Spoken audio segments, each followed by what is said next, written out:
विषय की आज की ऑनलाइन क्लास में आपका स्वागत है। बच्चों, आज हम क्लास 8 का पाठ 12 प्रकाश एवं प्रकाश यंत्र के दूसरे भाग का अध्ययन करेंगे, जिसमें हम प्रिज्म के द्वारा प्रकाश का अपवर्तन और लेंस के बारे में विस्तार से चर्चा करेंगे। तो आज की क्लास शुरू करने से पहले हम यह देख लेते हैं कि हमने पिछले भाग में क्या जाना। हमने पिछले भाग में प्रकाश का अपवर्तन के बारे में जाना। प्रकाश यदि एक समांगी पारदर्शी माध्यम से दूसरे समांगी पारदर्शी माध्यम में प्रवेश करता है तो उसकी किरण अपने मार्ग से विचलित हो जाती है, और जिसका कि सत्यापन हमने एक कांच के गुटके के प्रयोग के द्वारा भी किया। अपवर्तन के नियमों के बारे में जाना और कुछ अपवर्तन पर निर्भर सामान्य घटनाओं के बारे में भी चर्चा की, जैसे कि पानी में पेंसिल का टेढ़ा दिखाई देना, तालाब की गहराई उसकी वास्तविक गहराई से कम प्रतीत क्यों होती है, और रात में तारों का टिमटिमाना। इस प्रकार से हमने अपवर्तन के बारे में जाना, और आज हम क्या जानेंगे इसके बारे में चर्चा करते हैं। प्रिज्म के द्वारा प्रकाश के अपवर्तन के बारे में जानेंगे। कांच के प्रिज्म द्वारा श्वेत प्रकाश का विक्षेपण। लेंस दो प्रकार के होते हैं, उत्तल लेंस और अवतल लेंस। उत्तल लेंस अभिसारी लेंस है और अवतल अवसारी। लेंस से संबंधित कुछ तथ्य, जैसे कि वक्रता केंद्र तथा वक्रता त्रिज्या, मुख्य अक्ष, प्रकाशिक केंद्र और मुख्य फोकस के बारे में जानेंगे। लेंस से प्रतिबिंब बनने के नियम, उत्तल लेंस से प्रतिबिंब बनने के नियम व अवतल लेंस से प्रतिबिंब बनना, ये हम चित्र के माध्यम से विस्तार से चर्चा करेंगे। तो चलिए हम शुरू करते हैं। प्रिज्म द्वारा प्रकाश का अपवर्तन, इसको भी हम एक क्रियाकलाप के माध्यम से जानेंगे। तो इसके लिए हमें क्या क्या आवश्यक चीजें चाहिए? एक सफेद कागज, ड्राइंग बोर्ड और एक प्रिज्म व बोर्ड पिन और आल पिन्स। तो इसको हम प्रयोग के माध्यम से भी सीखेंगे, पहले हम इसको चित्र के माध्यम से जानते हैं। तो कागज को ड्राइंग बोर्ड पर हम बोर्ड पिन की सहायता से लगा देंगे, फिर उसके ऊपर प्रिज्म रखेंगे और प्रिज्म के चारों तरफ हम लाइन खींचेंगे, तो एक त्रिभुजाकार आकृति हमें प्राप्त होगी PQR। अब प्रिज्म के फलक PQ की ओर पिन A व पिन B लगाकर दूसरे फलक PR से हम पिन C और D लगाएंगे। इस प्रकार देखिए, ये PQ फलक है, इस पर हमने दो पिन लगाई A और B, और ये हम यहाँ से इसको देखेंगे तो ये पिन हमें इस तरफ दिखाई देंगी। हम उनकी सीध में दो पिन C और D लगाएंगे। A B X को मिला देंगे और C D Y को हम मिला देंगे। अब क्या होता है, आपतित किरण AB वायु माध्यम से प्रिज्म कांच के माध्यम में प्रवेश करती है तो अपने मार्ग से विचलित हो जाती है। तो चलिए देखते हैं, इन पर हमने अभिलंब डाला और इस पर भी ये अभिलंब डाला और फिर इन दोनों किरणों को मिलाया। तो अब देखिए, ये है आपतित किरण। अब ये अभिलंब से अपने मार्ग से अवलंब की तरफ मुड़ गई, और इसी प्रकार जब यहाँ से ये बाहर निकलती है तो यह अवलंब से थोड़ा सा दूर हो जाती है। तो आपतित किरण AB वायु माध्यम से प्रिज्म कांच में जब प्रवेश करती है तो अपने मार्ग से विचलित होकर XY दिशा में जाती है, और प्रिज्म से निकलते समय प्रकाश किरण Y बिंदु पर खींचे गए अविलंब से दूर दिशा YCD दिशा में जाती है। तो प्रकाश किरण का अपने पथ से विचलन कांच के प्रिज्म द्वारा अपवर्तन के कारण होता है। तो चित्र ABX आपतित किरण है, तो ABX आपतित किरण है, XY अपवर्तित किरण है, और YD निर्गत किरण है। चलिए इसको हम एक प्रयोग के माध्यम से देखते हैं। देखिए बच्चों, ये एक डैशबोर्ड है, ये पेपर, ये बोर्ड पिन और ये प्रिज्म है, कुछ आल पिन्स हैं। तो हम प्रिज्म के फलक PQ पर एक सीध में दो पिन्स लगाएंगे।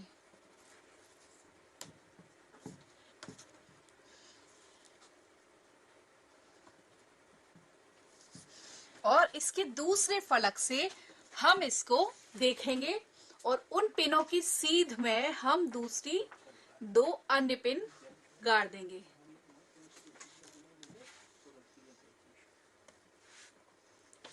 अब हम प्रिज्म को हटा देंगे और पिनों को भी निकाल देंगे। फिर ये दो बिंदु मिले हैं हमें, ए बी, और ये दो बिंदु सी और डी। ए बी बिंदु को मिला देंगे हम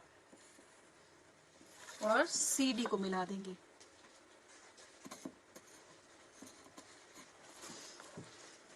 ए बी पर अभिलंब डालेंगे, इसी प्रकार से सी डी पर भी एक अभिलंब डालेंगे और इन दोनों को मिला देंगे। तो देखिए, जब प्रकाश की किरण वायु से प्रिज्म में प्रवेश करती है तो वह अभिलंब की तरफ मुड़ गई। इसी प्रकार जब वह प्रिज्म से पुनः वायु में प्रवेश करती है तो यह अभिलंब से दूर हो जाती है। तो इस प्रकार से प्रिज्म के माध्यम से हमने प्रकाश के अपवर्तन को जाना। कांच के प्रिज्म द्वारा श्वेत प्रकाश का विक्षेपण, dispersion of white light through a glass prism. तो इसके लिए भी हम एक क्रियाकलाप करेंगे। तो देखिए, कार्डबोर्ड की एक मोटी सी शीट लेंगे और उसके मध्य में एक छोटा सा छिद्र कर देंगे। यह एक शीट है जिसके मध्य में हमने ये छोटा सा छिद्र बनाया है। श्वेत प्रकाश किरण पुंज प्राप्त करने के लिए छिद्र या झिर्री पर सूर्य के प्रकाश की किरणों को गिरने देंगे। तो इस छिद्र से श्वेत प्रकाश को हम प्रिज्म पर गिरने देंगे। अब झिर्री से आने वाले श्वेत प्रकाश किरण पुंज को कांच के प्रिज्म के फलक ए बी पर गिराएंगे। तो ये ए बी फलक है, इस पर हमने सूर्य के प्रकाश किरण को गिराया। तो प्रिज्म को इस प्रकार से धीरे से हम घुमाएंगे कि जब तक इससे प्रकाश प्रिज्म से निकलकर पर्दे या दीवार पर दिखाई ना देने लगे। तो हमने प्रिज्म को थोड़ा सा घुमाया तो ये जो प्रकाश की किरण इस पर पड़ रही है तो इससे ये बहुत सारे रंगों पर पर्दे पर हमें दिखाई देता है। तो आपको पर्दे पर 7 रंगों का एक सुंदर सा समूह दिखाई देगा। इस प्रकार हम देखते हैं कि श्वेत प्रकाश प्रिज्म से गुजरने के पश्चात 7 रंगों में विभक्त हो जाता है। ये 7 रंग कौन से हैं? चलिए, आप इस चित्र में भी देख सकते हैं। इन 7 रंगों को हम विबग्योर भी कहते हैं।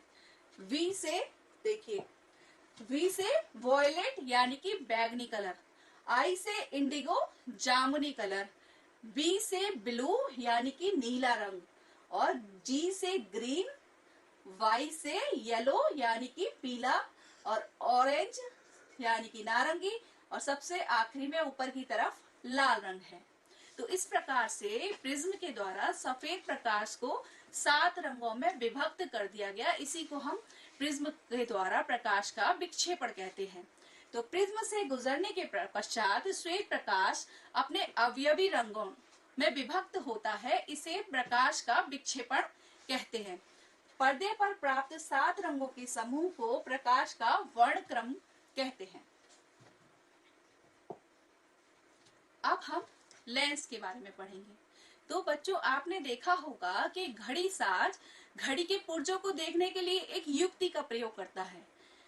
उस युक्ति को हम लेंस कहते हैं। लेंस का प्रयोग कैमरे, सूक्ष्मदर्शी, दूरदर्शी, फिल्म प्रोजेक्टर आदि प्रकाश यंत्रों के निर्माण में किया जाता है। लेंस किसी पारदर्शी माध्यम का एक टुकड़ा है जिसके दोनों पृष्ठ वक्र होते हैं। वक्र यानी कि गोलाई लिए होते हैं। एक पृष्ठ वक्र, दूसरा गोलाई लिए होता है। एक समतल होता है, दूसरा गोलाई लिए होता है। तो सामान्य रूप से लेंस 2 प्रकार के होते हैं, उत्तल लेंस और अवतल लेंस। तो हम एक एक करके इनके बारे में देखते हैं।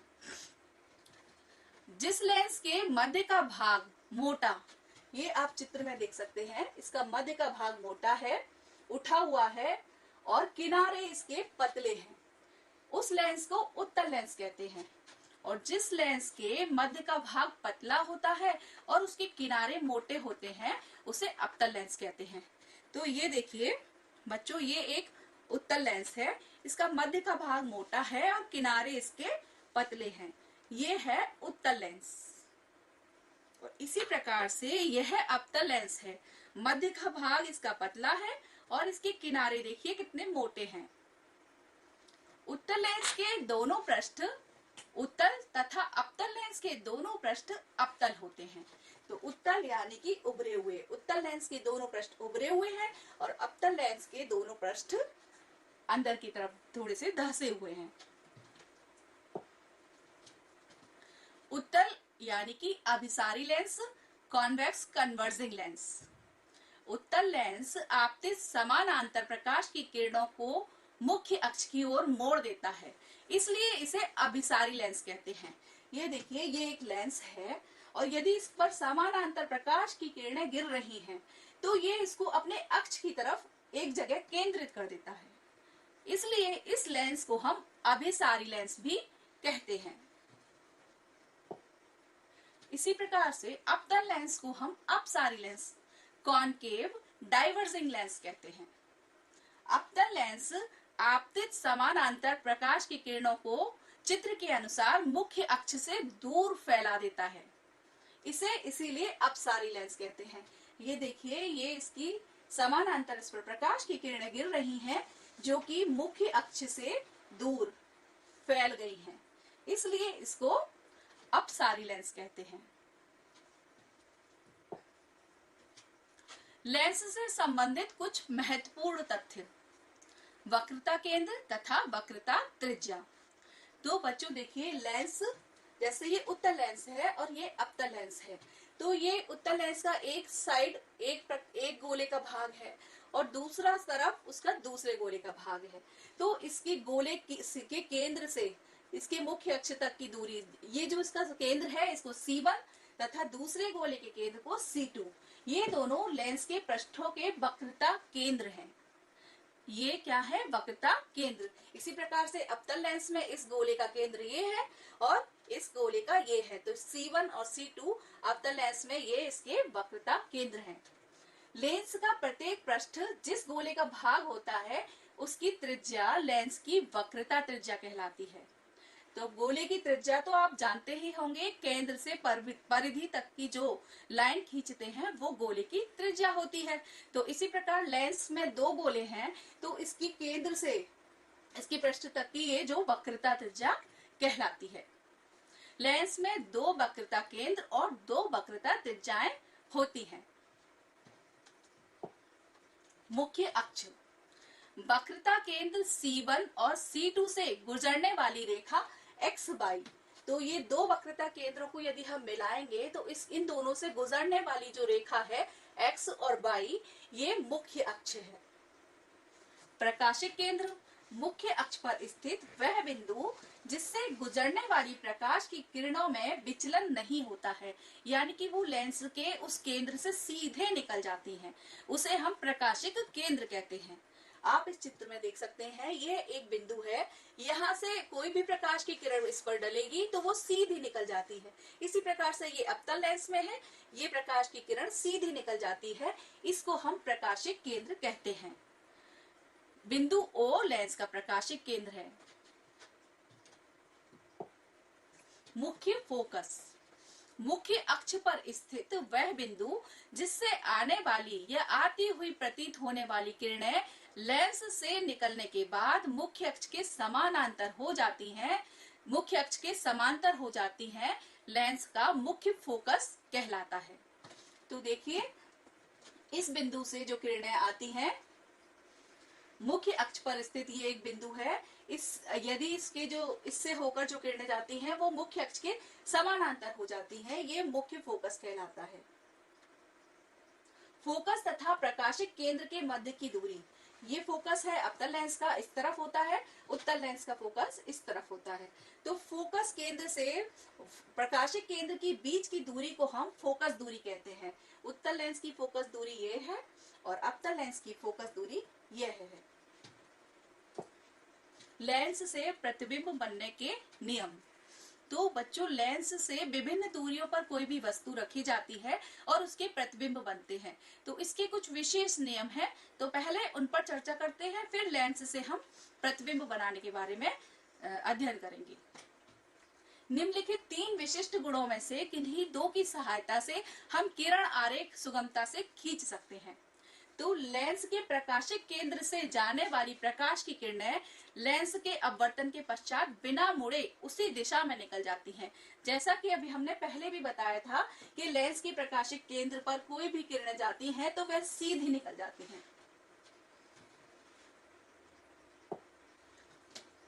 मुख्य अक्ष के समांतर आने वाली प्रकाश की किरणें अपवर्तन के पश्चात लेंस के मुख्य फोकस से होकर जाती हैं या जाती हुई प्रतीत होती हैं।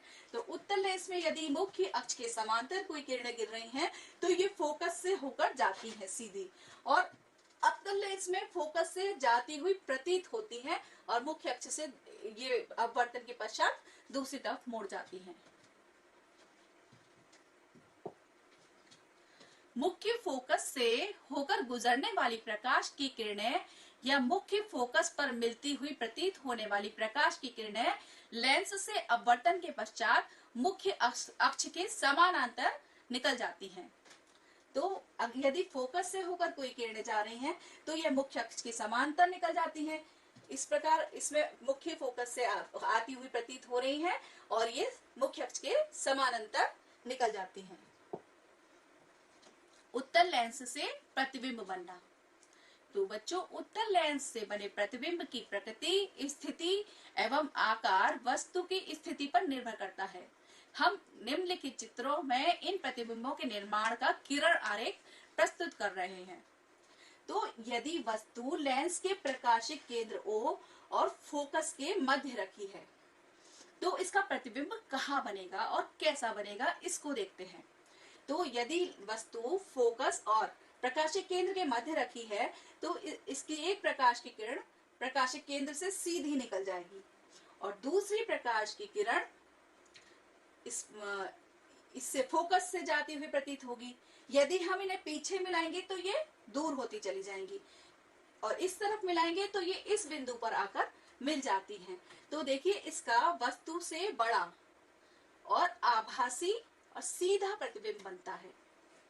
देखिए वस्तु कितनी छोटी सी है और इसका प्रतिबिंब कितना बड़ा बन रहा है और इसकी जो वक्रता केंद्र है उससे भी अधिक दूरी पर प्रतिबिंब बनता है।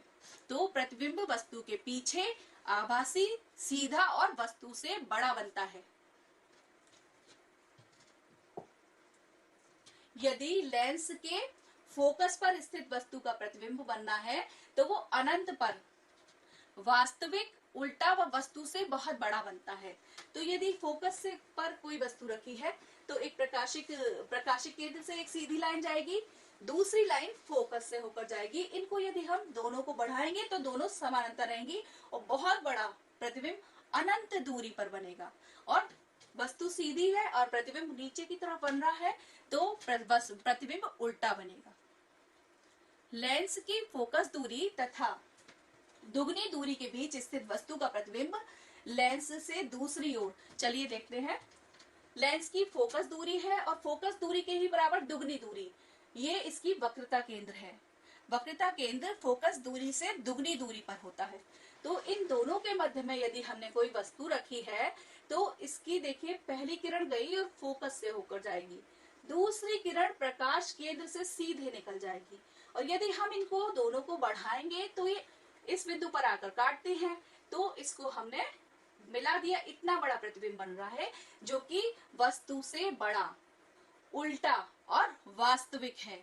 यदि प्रतिबिंब लेंस के दूसरी तरफ बनता है तो वास्तविक होता है, यदि जहां वस्तु रखी हुई है वहीं प्रतिबिंब बनता है तो आभासी होता है।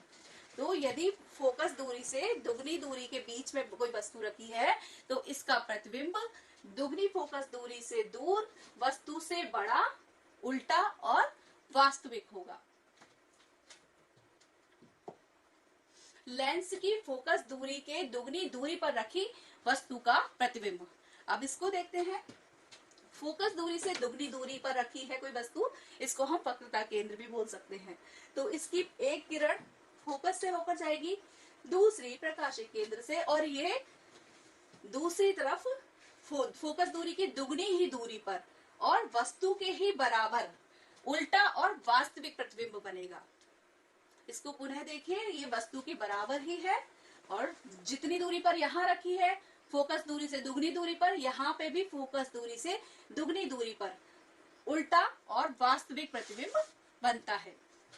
इसी प्रकार लेंस की फोकस दूरी से दुगनी दूरी से अधिक दूरी पर वस्तु का प्रतिबिंब, फोकस दूरी से दुगनी दूरी से भी अधिक दूरी पर यदि हमने वस्तु को रखा है तो इसका प्रतिबिंब कैसे बनेगा, इसको देखते हैं।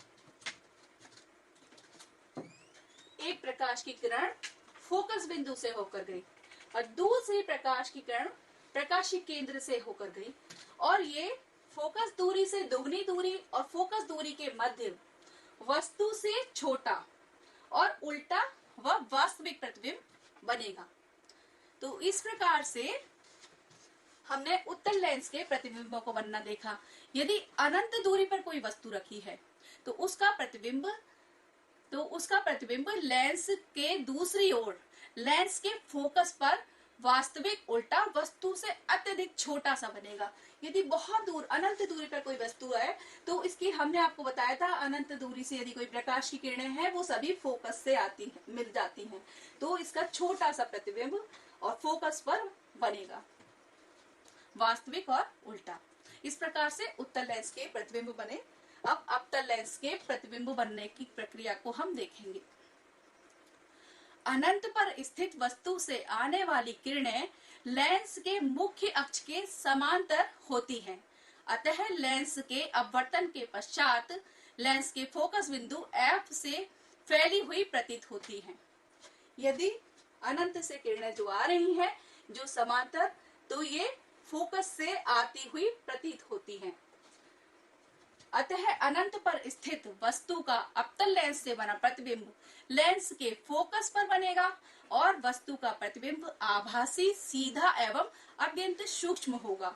तो इस तरह बना है तो यह प्रतिबिंब है आभासी और ये सीधा बनेगा और फोकस पर बनेगा।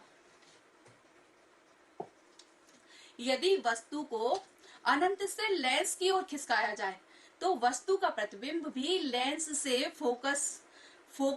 के फोकस बिंदु से लेंस की ओर खिसकने लगता है, किंतु प्रतिबिंब सदैव आभासी, सीधा और वस्तु से छोटा बनेगा।